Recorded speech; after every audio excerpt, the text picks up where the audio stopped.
And yet another test, which is kind of what is going to happen this week, just new tests. Different situations, right, different series require, very often, a different test. And the one that we're going to do is called the integral test. But before I go there, let's talk about how to find integrals at infinity.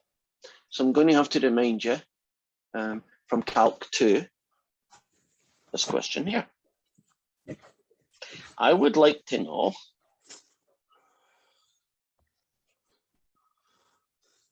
the value of that integral. Right. Can you remember indefinite integrals of type 1, type 2, that stuff? That's where this came from in Calc 2. So if you want to find an integral, and you are going to, not a surprise because of its name, you are going to be finding integrals today.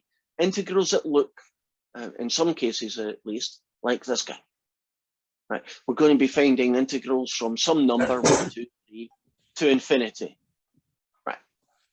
Now the method that you use is you rewrite it as the limit as t tends to infinity from 1 to t. So that's not a really big deal, but that's the trick. And then you normally have to figure out how you're going to find this integral. And it almost always involves you having to do either some algebra to rewrite it so you can do the power rule, or you don't need to rewrite it, but you're going to have to do a u substitution, or you don't have to rewrite it, but you're going to have to do integration by parts. Can you see why Calc 2 is kind of important right now, right? It's using things. Now, this particular one is the situation where you're going to rewrite it as a power of x. And the reason I'm rewriting this as a negative power is so I can use the power rule, right? Add 1 to the power, divide by the new power. So let's see what, I'll move it over here for room. So it's going to be the limit as t tends to infinity of the integral from 1.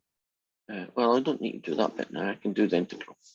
Add 1 to the power, and then divide by that new power, you get that guy. And it's going to be evaluated at x equals 1 to x equals t. Are we comfortable with that line? Add 1 to the power and divide by the new power. Style points are really important, not just because that's what you should always do, but in this case, it's going to help you evaluate the integral. All I'm doing here is, aren't I just returning it to look more like the original, right? So it's now a fraction. Now this guy can now be evaluated. If you plug in t, you get -5 over t squared. Take away, if you plug in 1, you get that.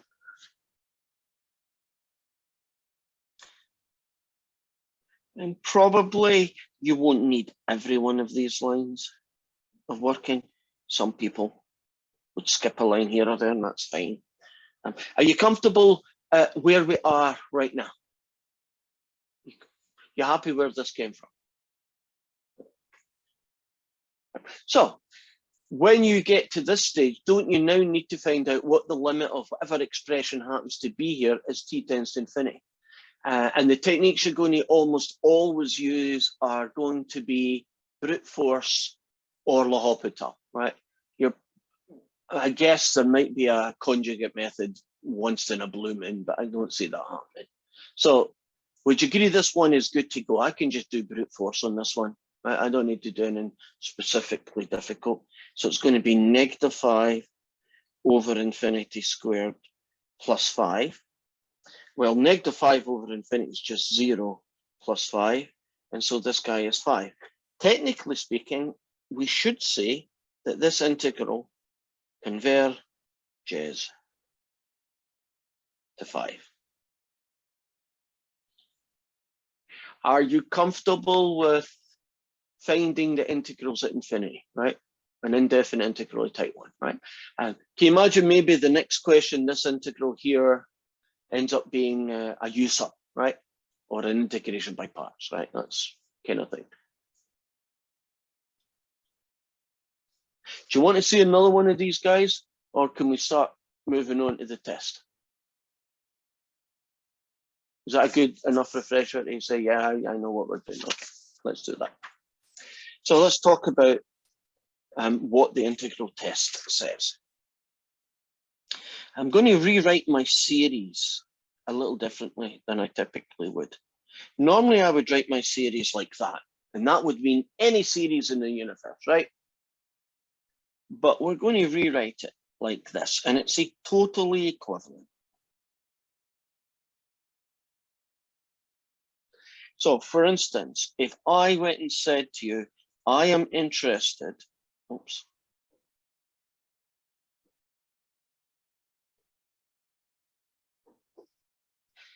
In looking at 10 over n cubed.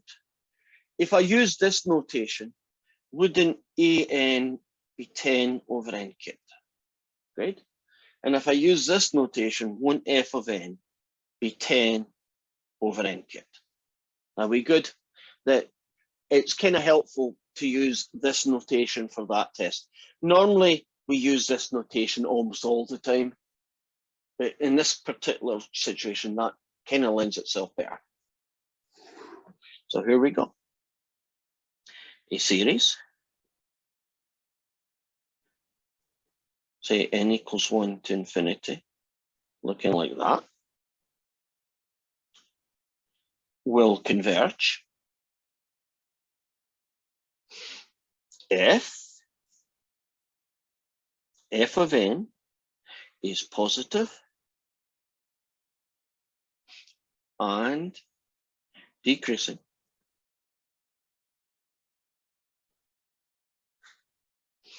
And the integral from 1 to infinity of f of dx converges to a number.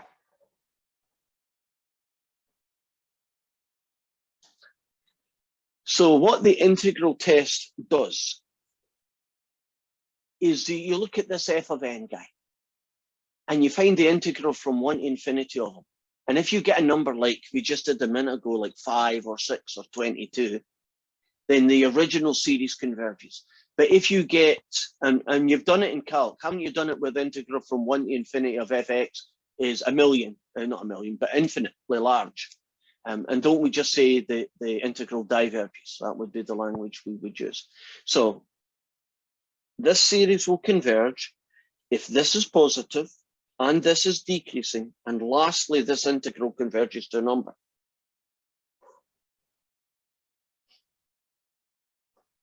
If f of n increases, or and I guess, and or,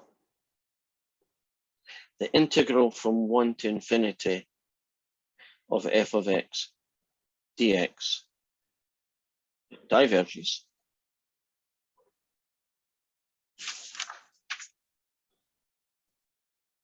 then the series also diverges.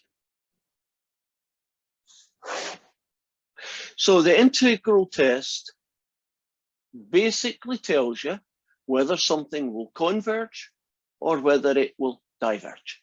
And it all kind of hangs around what happens to this integral. If this integral is a number, you're probably going to, you are essentially going to be looking at a converging series.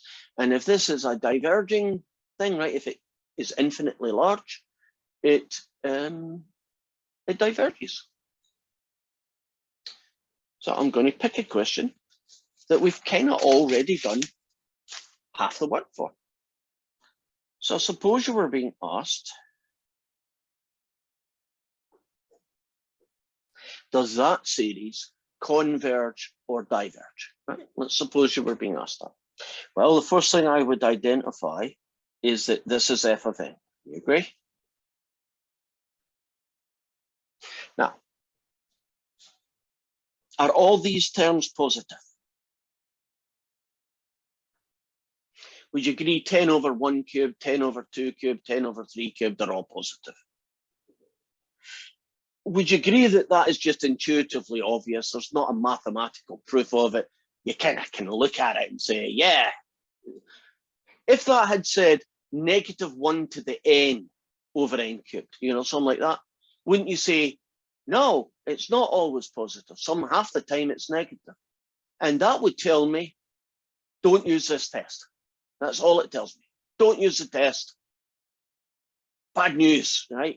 Whatever answer you get, you have a 50-50 chance of being wrong, right? It's not designed for things like that. If you had a series where every 10 numbers it was positive, but on the 11th number it would always be negative, you wouldn't use the test there, right? Does that make sense? If the thing was increasing, right? So that's my next thing. I have to prove that it's decreasing. This takes a little bit more work. But if this was increasing, we would not use the test again, right? Use some other test, right? So how do we prove that it's decreasing? Well, I'm going to call it f of x now. If you want to prove that something is decreasing, don't you just need to prove that its derivative is negative? Right? If your derivative is negative, doesn't that mean you're decreasing? Remember Calc 1, negative derivatives mean things are going downhill. So I'm going to rewrite this guy as that fella. I'm now going to differentiate it, which is that guy. I'm going to rewrite it as a very, as much, you know, style points, as much like the original as I could. Right, now, eyeballing it. Would you agree that -30 is always negative? And would you agree x to the 4, when we're talking values of x, 1, 2, 3, 4, right? We're only talking about 1, 2, 3, 4 all the time. Would you agree that that is definitely negative? Just by eyeballing, right? So the positive and the decreasing part tend to be pretty quick, right? I can look at something and tell it's going to be positive. Okay, after I've done a little bit of differentiation, can't I say that's definitely negative and therefore decreasing? So now we basically enter the stage where we do this fella. And this particular question, we happen to be doing that guy. Wait a minute. Haven't I already done that one? So can you imagine all of this fitting in here? And what did we get? We got the answer that it converges to 5. And the integral test says that if you get over these hurdles and this integral converges to a number, which it does, isn't the conclusion that this fella up here converges. Now, if I'd done this integral and the answer was that the integral was infinitely large, right? It diverges, right? So if this was a diverge, wouldn't this be a diverge? You see that the integral matches the series. What the integral does, the series does. Now, what you would hope, but unfortunately it's not true, is that you would hope that not only does this series converge, but that it adds up to 5. Wouldn't that be really nice if it was true? Unfortunately, it's not. What does this series add up? Most of the time we don't know. But if I wanted to make an estimate of it, wouldn't I just add up the first 100 numbers and that would be pretty close to what it adds up to? But I could, you know, just add up from n equals 1 to 100 on a computer, and I could tell you that way. Later on, we'll show you a way of estimating what it adds up to. But what I can tell you for sure is that it never adds up to that. And you might say, well, how do you know it never adds up to 5? Can you imagine that f of x just looked like that, right? Now, what we're essentially doing here when you do a series is that you're actually adding up the heights of the rectangles. Do you notice that these rectangles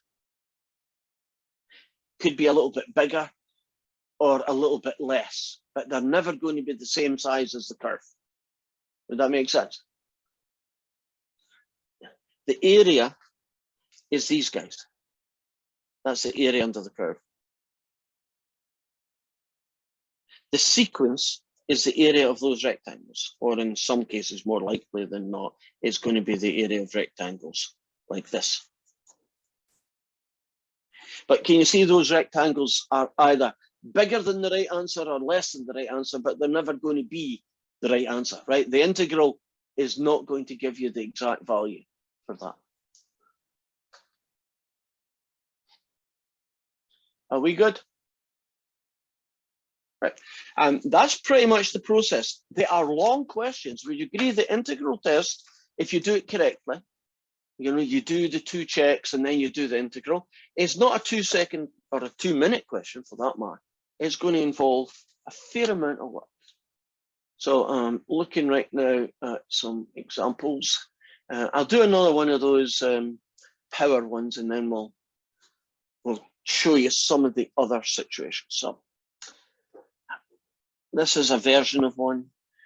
Let's do from n equals 1 to infinity of n to the negative 5.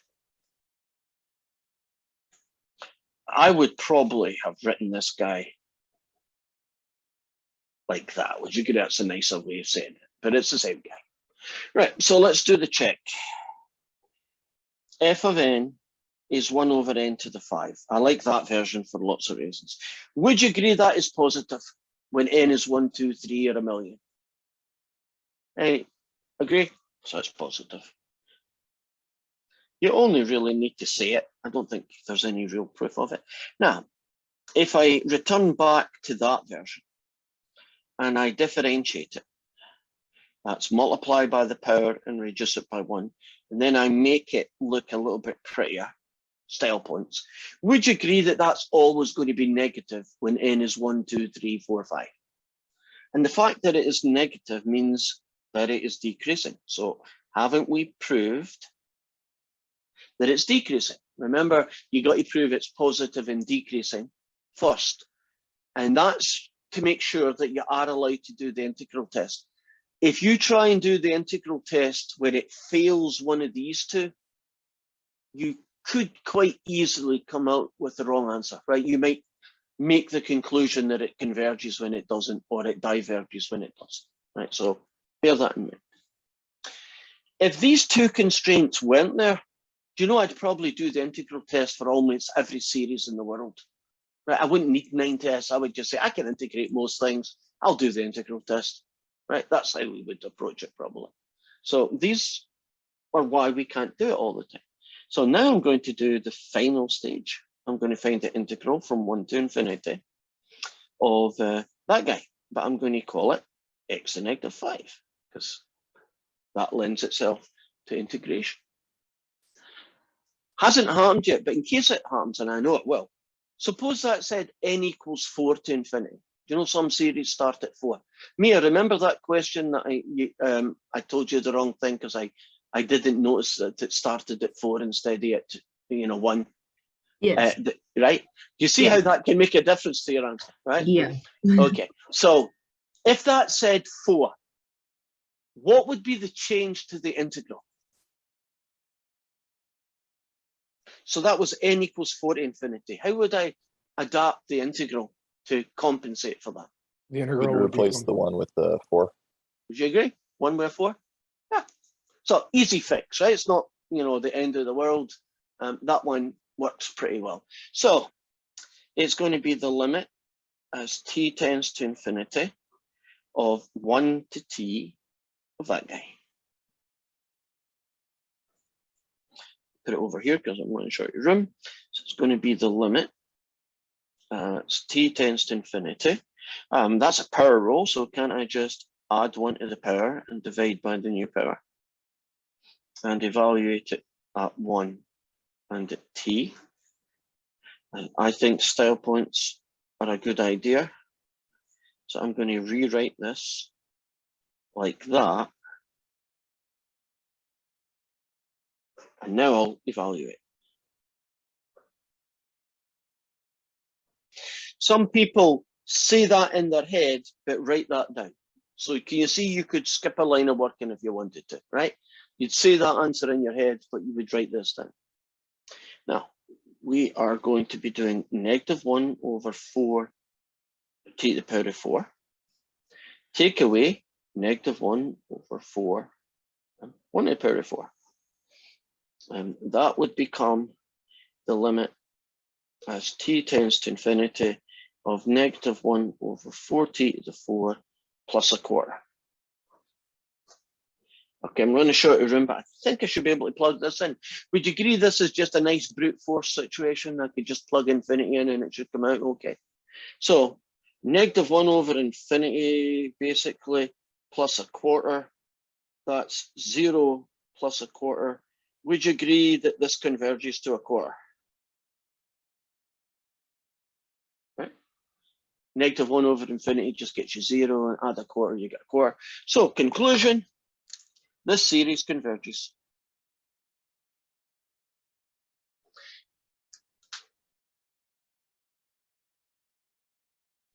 And that's it. You don't say converges to a quarter because I've already told you that it won't converge to a quarter, right? It may end up converging to a third. It might end up converging to a fifth or some other weird decimal, but it won't be a quarter, whatever it is. Did I have a good flow to it? Right. So that's going to be the 5 over, you know, the 5 over x cubed, the 4 over x is the 15 over x to the 5s and the n to the -20s, right? That's that kind of question covered. So you'll do them all like this one. And next one is going to be a single fraction with a little bit more work to it. So this is going to be kind of like question 2, but different enough that you'll have to do your own version.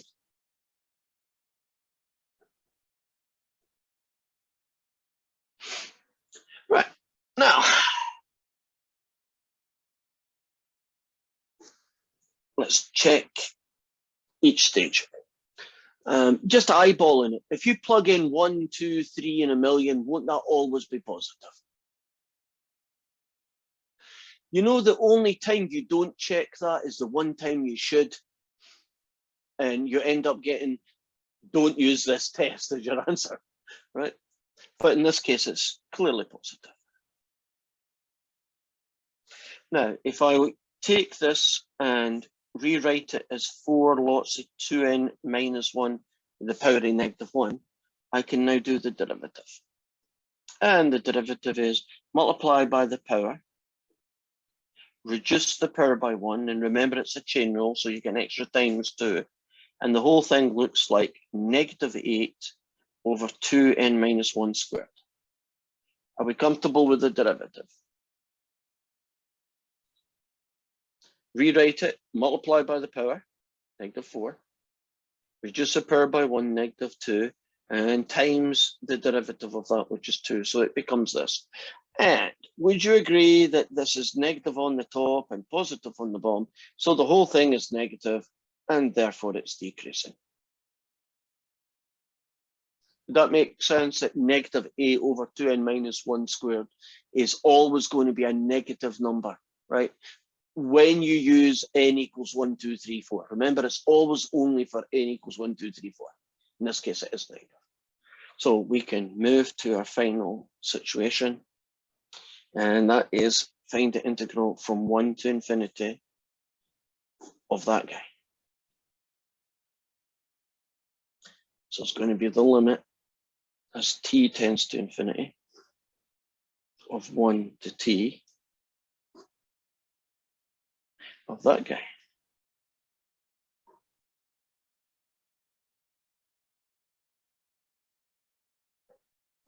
Uh-oh. This might catch you. I hope it doesn't. But, you know, it's a little while, a few months since you've done integration that looks like this. What is the integral of this fraction? Any volunteers?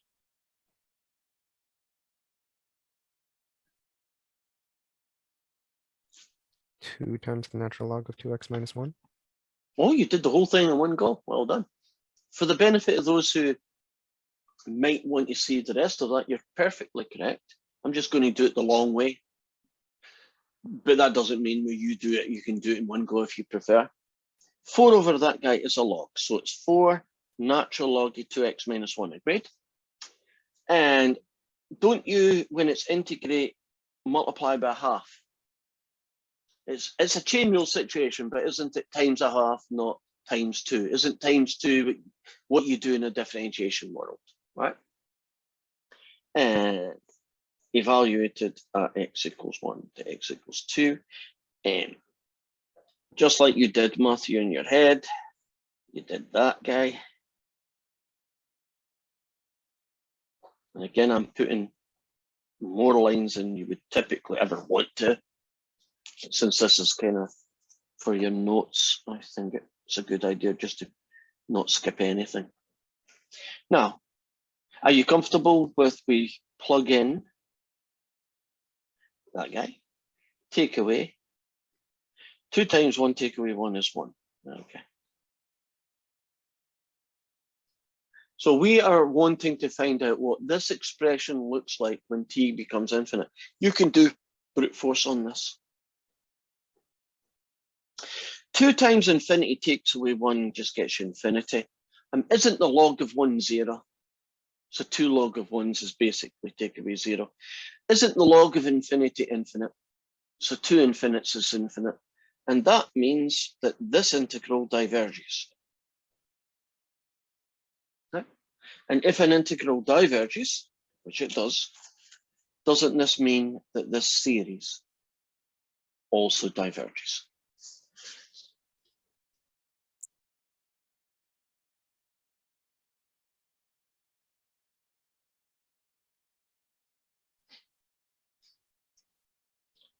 Are we comfortable with single fractions? So that's how you're going to deal with 3 over 5n plus 1, 2 over 6n minus 1, right? Single fractions. They're all going to look something like this one. Any questions? No? Moving on then. Let's do a question.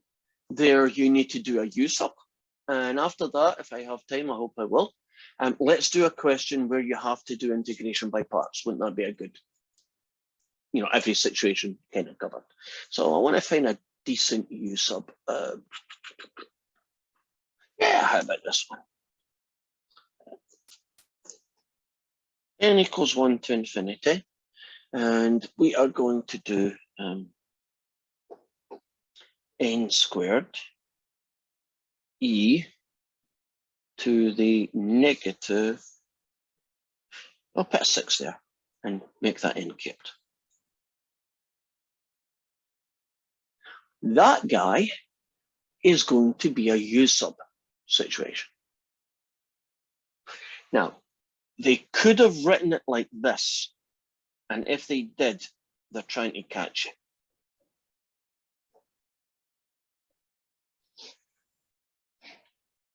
Now, that will work, but you have to be careful. Would you agree these are the same thing, right? So, if you prefer that one, I'll do it just to show you, but they're both equal. Right, I'm going to use this form at the start, and I'll use this form as the integral. I think that's probably a good combination. So, if you think of this guy, he's always positive.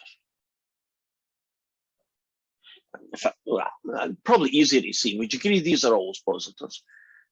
In fact, if you think about it, isn't it kind of obvious when it's not? Wouldn't there be a negative somewhere if the thing's going to be negative, right? Wouldn't there be a negative 1 to the n floating about, or a negative 5x cubed or something floating about? So you're probably never going to have to think about that one. On the other hand, I now have to differentiate. And this guy here actually is a product rule. So I'm going to call it f dash g plus f of g dash. And this is going to be messy. This is not going to be obvious. So if you want to do an integral, sorry, a derivative, I should say, you got to recognize that will be the f, and I'm going to call that the g. So f dashed is 12n, leave this guy alone, plus leave this guy alone, and differentiate this fella. And if you differentiate this fella, you're going to get e to the negative n cubed times the derivative of negative n cubed, which is that. So I'm now going to get this guy minus 12n to the 4 e to the negative n cubed. And now I'm going to do some style points. I'm going to pull out a 12n, e to the negative n cubed. And that's going to leave me with 1, take away n cubed. And our goal is to prove that this thing here is negative. Now I'm going to rewrite it in a slightly different version of itself, which I think helps me anyway. When you've got a complicated expression made up of lots of bits, and you're trying to prove that it's always, that the whole result at least is always negative, do it in chunks. Would you agree that 12 times n, 12n, is always positive when n is 1, 2, 3, 4, 5, whatever? So that's positive. What would be 1 minus n cubed if n was 2, 3, 4, 54? Would you agree that's a negative thing? Would you agree that e to the power of n cubed is a positive number when n is 1, 2, or 42? Now, what do you get when you make a fraction and it's got a plus times a negative all divided by a plus? Would you agree that combination comes out as negative? And isn't negative what we're after? So it means it's decreasing. Do you see in that question, it wasn't a trivial, it's obviously negative derivative, right? Would you agree in that one, you had to really do a little bit of proof. And the way that you typically do the proof is style points, right? Factor the heck out of it, and then just take each piece individually and write down whether it's positive or negative. And then that combined combination should always be negative if you're going to make the test work. Now, you do not get to show that in your usual homework. You will not get to show that in your usual online test too. You will have to show that in the midterm, and you will have to show that step in the final. So don't get lazy and just say, I'm not going to bother doing the testing. It probably won't matter for your homework because nobody asks you to show what the working is. But isn't it going to cause you a problem when you have to do the tests, the written version of your test? And that's one of the things I don't like about WebAssign is that it doesn't force you to do working or proof, right? So there are going to be some questions where they just say, does it converge or diverge? Couldn't you just guess? And if you get it wrong, you guess the other one, and that's the end of the question. But if you do that, aren't you getting absolutely no practice, no help? You're not going to learn from that. And I know that takes a lot longer, but it is kind of useful. You need to be able to do it. And I almost forgot all that chatting. I forgot to do the most important part. Don't I still have to find the integral? I don't know if it converges or not. That's only to check that I'm allowed to do the test. So here we go for the final stage. From 1 to infinity. And I'm going to use, I forgot, I think I'll change my mind. I think I promised you I was going to use this version, didn't I?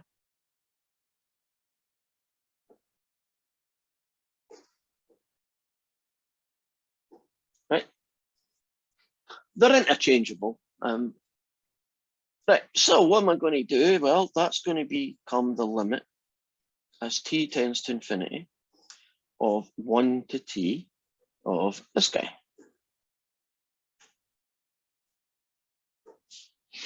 And that's going to be the limit as t tends to infinity. Now, when you look at this ugly fraction, e to the power of x cubed, and on the top 6x squared, and I'm already telling you that it's a u sub, so you don't need to think about what it is. But you do need to tell me what the u sub is. And there's only one that will work.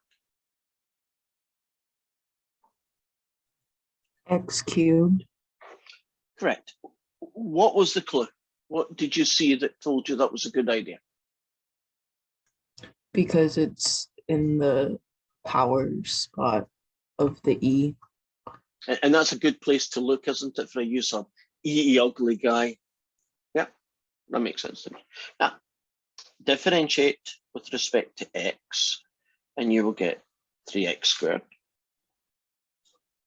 Do the crossover, and then divide.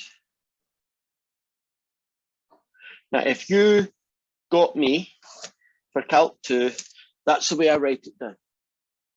Some of you do a UDV kind of thing, and that's fine, that works, just a different notation. I think most people do it that way. Anybody here doesn't do U subs using this technique, although you'll get the right answer? Did you use a different technique? Okay, well, a lot of you got me, so I guess that explains that. But I'm not the only one who does it this way, right? I'm not, I'm going to go to university and the professor's going to look at us and say, what the heck are you doing? Right, that's a pretty common technique. Now, I'm going to leave the limits of integration. I think it's better just not writing those things because you can actually get the wrong answer if you put them in the wrong place. So I've got 6x squared. I have e to the u.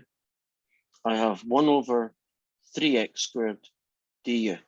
So I'll say that again. Leave the limits of integration alone. Don't write them down for the next few lines. For like the final, would you care if we skipped the previous line step and just like counted it as without a? What, miss it here? No, the one after that. Like if I just wrote it without like showing that I was timesing 1 over 3x squared. Oh, you just combine these together? So you end up with this? Yes. Yeah, that's a stage that, you know, in normal day-to-day work, as long as you're careful, there'll be no problems with that. Since I want to integrate this fella,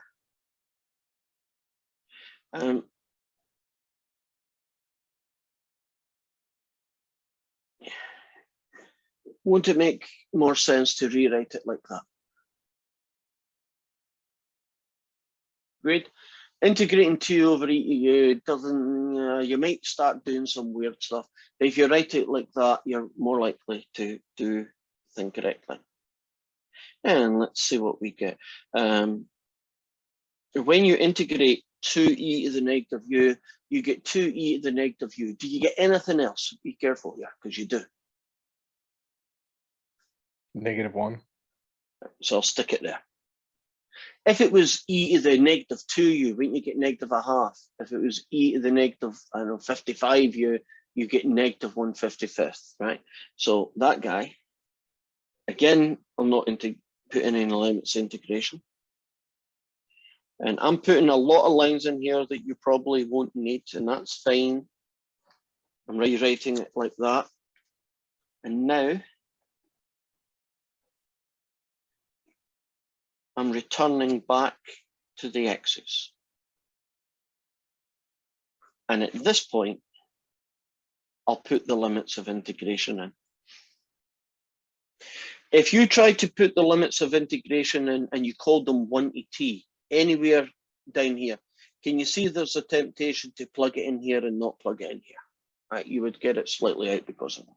So what do I have? I have the limit as t tends to infinity of -2 over e to the negative t cubed, subtract -2 over e to the -1 cubed. God, that is ugly. So I am now going to rewrite that as -2e to the positive t cubed plus 2e, well, 1 cubed still 1. So that's what it ends up looking like once you make it look a little pretty. When you plug in the u sub and go back to x's, wouldn't it be e to the positive x cubed because your original u sub was positive? It would have been, but I committed to show you the second one. So yeah, remember when there was two choices at the beginning, you know, if you choose this one, it's going to cause you trouble. And if you choose this one, it's probably going to be less work. Can you see that this one did cause a little bit more trouble? You know, it didn't come out quite as nice. But you're right. It would have been easier to stick to that version. It would have probably come out a little bit nicer. Right, as well, we got infinities. If I do brute force, it looks like that. Wait a minute, isn't that just infinity? So this diverges.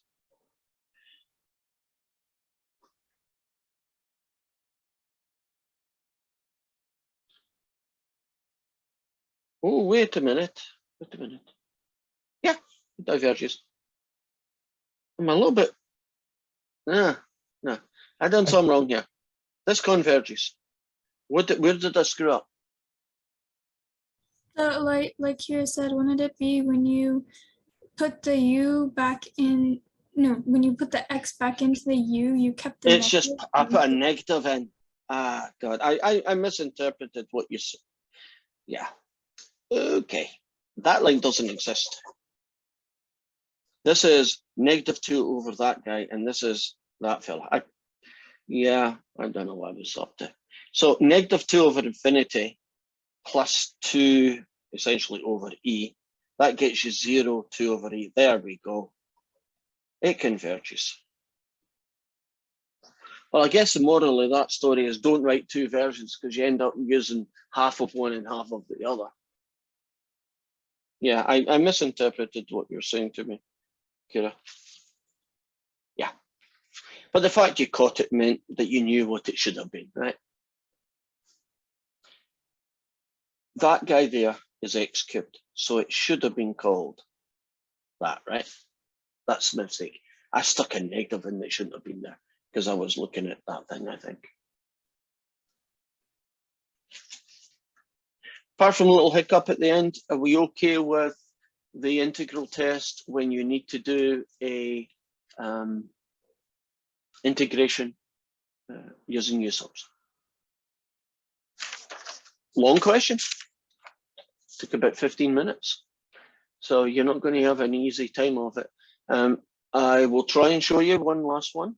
I might not get it all done, but at least I'll get it started.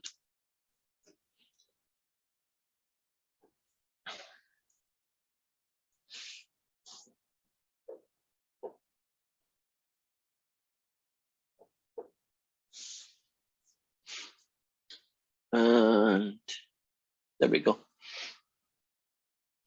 And that one. No, I don't want that one. Sorry. Let me.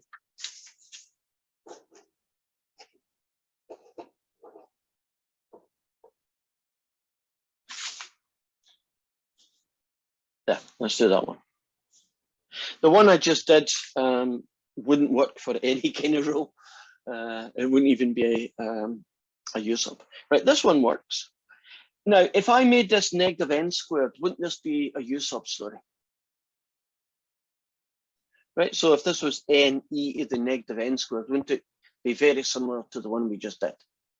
But this is an n, and so this is an n. Do you recognize that when you integrate this guy, it's going to not be a u-sub, right? It's going to be an integration by parts. You're not allowed to do this, but I am. I've checked that it's positive and I've checked that it's decreasing because I don't have enough time. So I'm now going to find the integral from 1 to infinity of 2x. What shall we do? I'll leave it like this. Let's integrate it that way.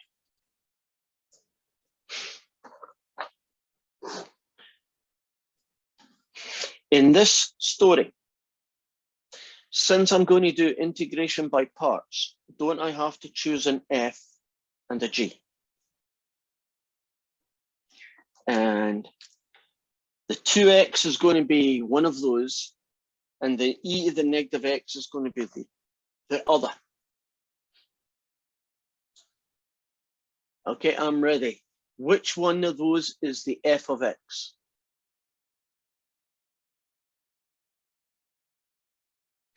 (2n). Okay, and that'll make that the g then. So if this is 2x, its derivative is 2. And if the other one is going to be g, we find its integral. And the integral of that guy is e to the negative x with an extra negative. We'll be happy about where that extra negative came from when you integrate. And the formula is f of x, capital G of x, take away the integral of f dashed x, capital G of x, d of x. And again, some of you might be using the UDV method on that one. That's a little bit more common technique for integration by parts, but we're using this one. So 2x times this guy left alone, right? This integral. Boom. Take away the integral from 1 to infinity, 2 times that guy, dx. So that's going to be negative 2x e to the negative x plus the integral from 1 to infinity of 2e to the negative x dx. Are you happy with these two negatives being a plus and then doing that? It's not uncommon when you do integration by parts that you need to do some more integration before you're finished. In fact, sometimes don't you have to do integration by parts 2 times before you're finished? But in this case, we're pretty much ready to go. That's the guy you're going to get. And I forgot, so I'll do it here. It's going to be the limit as t tends to infinity of 1 over t of all of that guy. So we are now going to do the limit as t tends to infinity of negative 2x e to the negative x, take away 2 e to the negative x, that's this guy, evaluated at 1 and at t.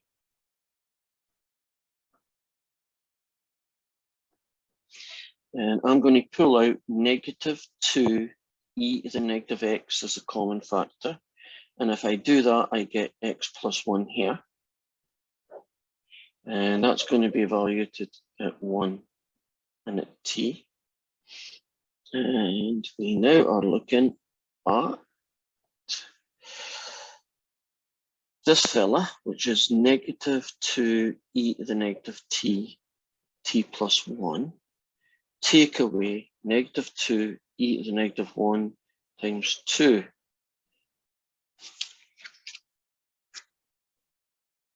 So it's going to be the limit as t tends to infinity. I'm going to rewrite this guy as that guy plus 4 over that guy. So we are left with, what does this guy look like as t tends to infinity? Right. We need to find out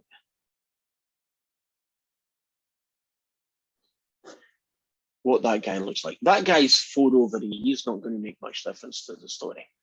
Any suggestions on how to do that? Because brute force doesn't work. You have to do L'Hopital. Right. Since we've run out of time, can I tell you it ends up being 0, so it converges. But if you do L'Hopital on it and then you plug in infinity and do the usual things, you do get 0. And basically it's negative 2 over e to the t, and that gets you negative 2 over infinity, and that gets you 0. And will you say your last name? And we are done.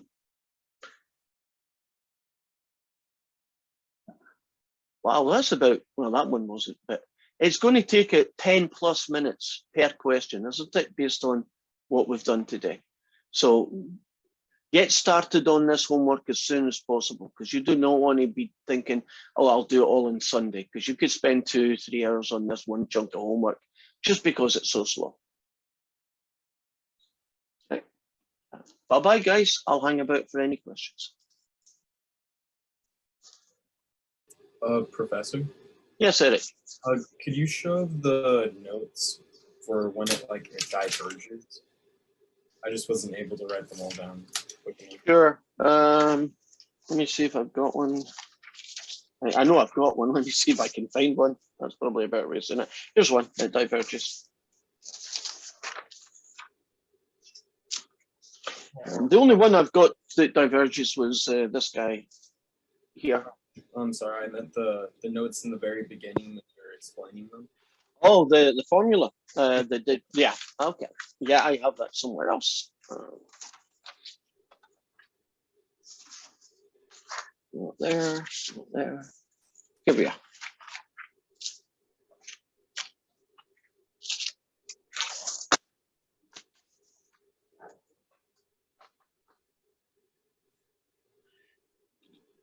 So a series written in this form will converge under these restrictions. If, however, if this integral diverges, then the series diverges. Sweet, I got it down. Thank you. You're welcome. Any other questions?